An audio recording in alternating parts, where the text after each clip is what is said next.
بسم اللہ الرحمن الرحیم۔ صبح کے وقت سونے سے کیا ہوتا ہے؟ رسول کریم علیہ الصلاۃ والسلام کا طلوع فجر کے بعد معمول کیا تھا؟ کیا فجر کے بعد سونے سے رزق میں کمی آتی ہے؟ ان ساری باتوں کو آج ہم جانیں گے۔ سب سے پہلے تو یہ بات جانیے کہ رحمت عالم صلی اللہ علیہ وسلم اکثر رات کا آخری حصہ جاگ کر گزارتے، اس میں عبادت کرتے۔ تو جس وقت آدھی رات یا اس سے زیادہ بندہ عبادت کرے تو پھر تھوڑا سا آرام کی ضرورت ہوتی ہے۔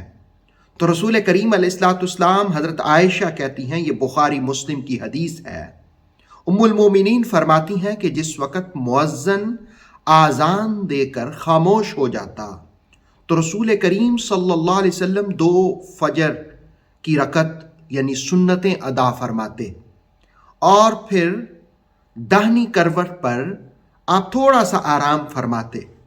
پھر جس وقت مؤذن آ کر اقامت کی اجازت طلب کرتا تو رسول اللہ علیہ الصلوۃ والسلام مسجد میں تشریف لے جاتے۔ اس کا مطلب یہ ہوا کہ رسول اللہ علیہ الصلوۃ والسلام فجر کی سنتیں پڑھنے کے بعد تھوڑی دیر کے لیے لیٹتے تھے تاکہ وہ جو مسلسل عبادت کی وجہ سے ایک تکان ہے وہ دور ہو جائے، آرام امت کے لیے سنت بن جائے۔ لیکن اس میں سوتے نہیں تھے، تھوڑی دیر کے لیے لیٹتے تھے دائیں کروٹ پر۔ اب عام جو رسول اللہ علیہ السلام نے حکم دیا وہ یہ تھا کہ صبح کے وقت سونا یہ رزق میں بے برکتی کا سبب ہوتا ہے، اس سے برکت اٹھ جاتی ہے۔ حضرت عثمان ابن عفان رضی اللہ تعالیٰ عنہ کی روایت مسند الفردوس کے حوالے سے کہ رسول کریم علیہ الصلاۃ والسلام نے فرمایا کہ فجر کے بعد سورج نکلنے تک اللہ کے ذکر میں مشغول رہو تاکہ تمہارے رزق بڑھا دیا جائے، تمہارے رزق میں نفع ہو، بجائے اس کے کہ تم دنیا کے کونے کونے میں پھرو۔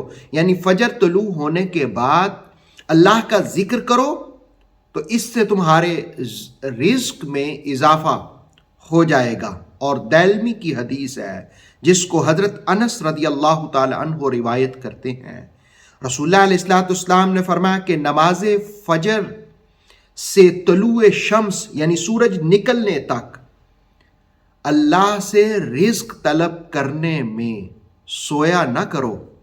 حضرت انس سے پوچھا کہ اس حدیث کا معنی کیا ہے؟ آپ نے فرمایا کہ 70 مرتبہ تسبیح کرو، تکبیر کہو، استغفار کرو۔ جس وقت تم فجر کے بعد 70 مرتبہ تکبیر، تسبیح اور استغفار کرو گے، اللہ رب العالمین تمہارے رزق میں اضافہ فرما دے گا۔ اور ایک اور حدیث ہے جس میں کہا گیا کہ تقدیر کے آگے کوئی احتیاط، کوئی تدبیر کام نہیں آتی۔ رزق کو کوئی چیز روکتی ہے تو وہ دن کے ابتدائی حصے میں سونا ہے، سونے کی عادت، یہ رزق کو روکتی ہے۔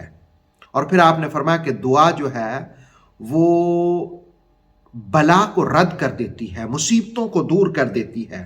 ایک اور حدیث میں فرمایا کہ طلوع فجر یعنی جس وقت فجر کا وقت داخل ہوتا ہے اس وقت سے لے کر سورج نکلنے تک، طلوع آفتاب تک، ایک گھڑی ایسی ہوتی ہے جس میں بندے کے لیے رزق کی تقسیم کی جاتی ہے۔ تو ظاہر ہے جو اس وقت غائب رہا وہ حاضر کی طرح نہیں ہوگا۔ یعنی معنی یہ کہ جو اللہ کی بارگاہ میں اس وقت تلاوت کر رہا ہو، ذکر اذکار میں مشغول ہو، تو اللہ رب العالمین اس کے لیے زیادہ تقسیم فرما دیتا ہے۔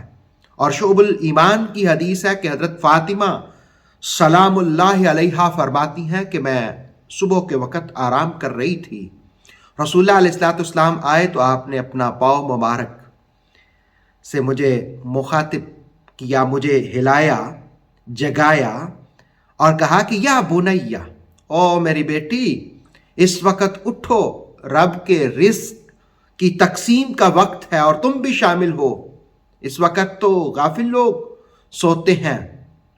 اللہ رب العالمین طلوع فجر سے طلوع شمس تک، یعنی فجر کا ٹائم داخل ہونے سے سورج نکلنے تک رزق کی تقسیم فرماتا ہے، تو ظاہر ہے اس میں شامل ہوا جائے۔